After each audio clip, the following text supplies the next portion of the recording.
Hello my dear students, welcome to my new video. तो आज की वीडियो में लेकर आया हूँ आपके लिए क्लास 10th का जो हमारा साइंस है उसका चैप्टर नंबर 1 रासायनिक अभिक्रिया एवं समीकरण।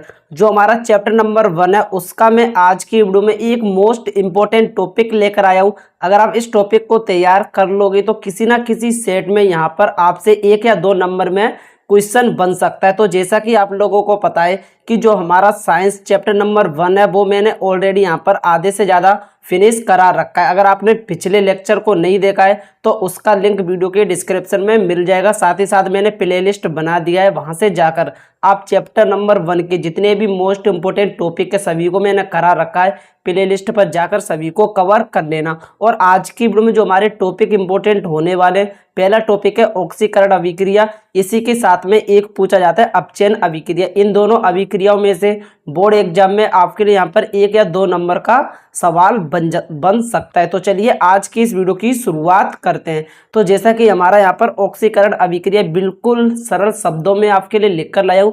जिस तरीके से मैं आपको समझाऊंगा बस आपको उतना तैयार कर लेना है।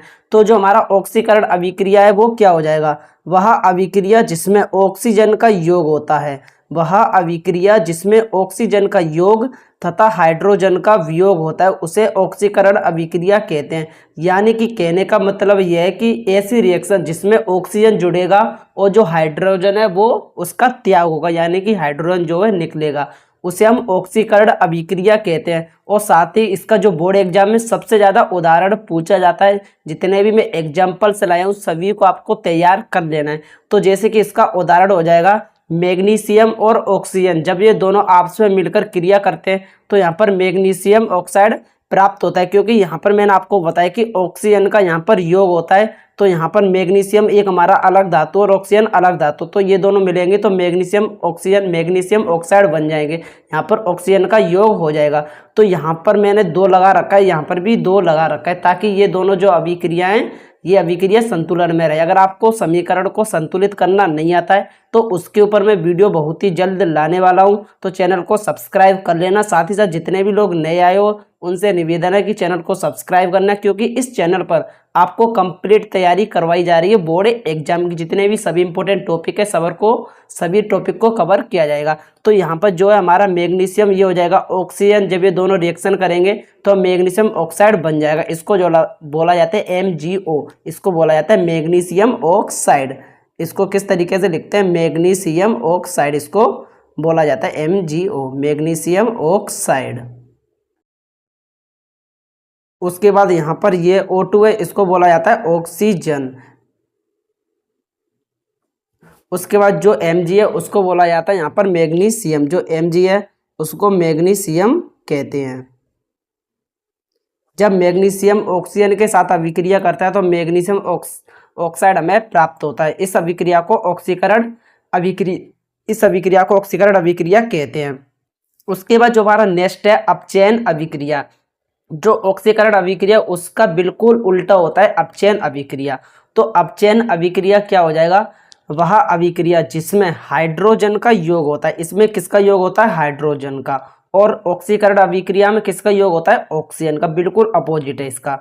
तथा ऑक्सीजन का वियोग होता है, यानी कि ऑक्सीजन इसमें बाहर निकलता है, उसे हम अपचयन अभिक्रिया कहते हैं।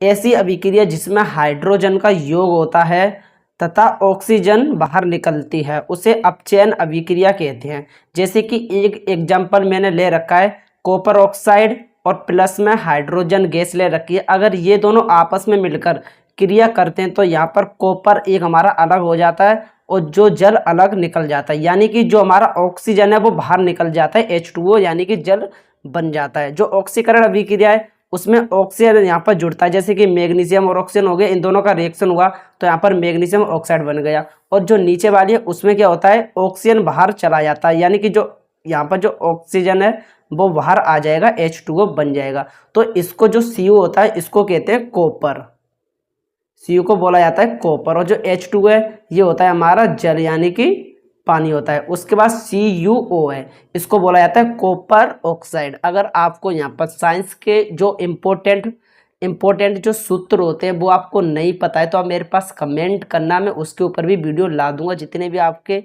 इम्पोर्टेंट सूत्र होंगे उनको आप कंप्लीट कर लोगे। तो यहाँ पर जो हमारा CuO इसको बोला जाता है कॉपर ऑक्साइड, ये हो जाएगा हमारा कॉपर ऑक्साइड।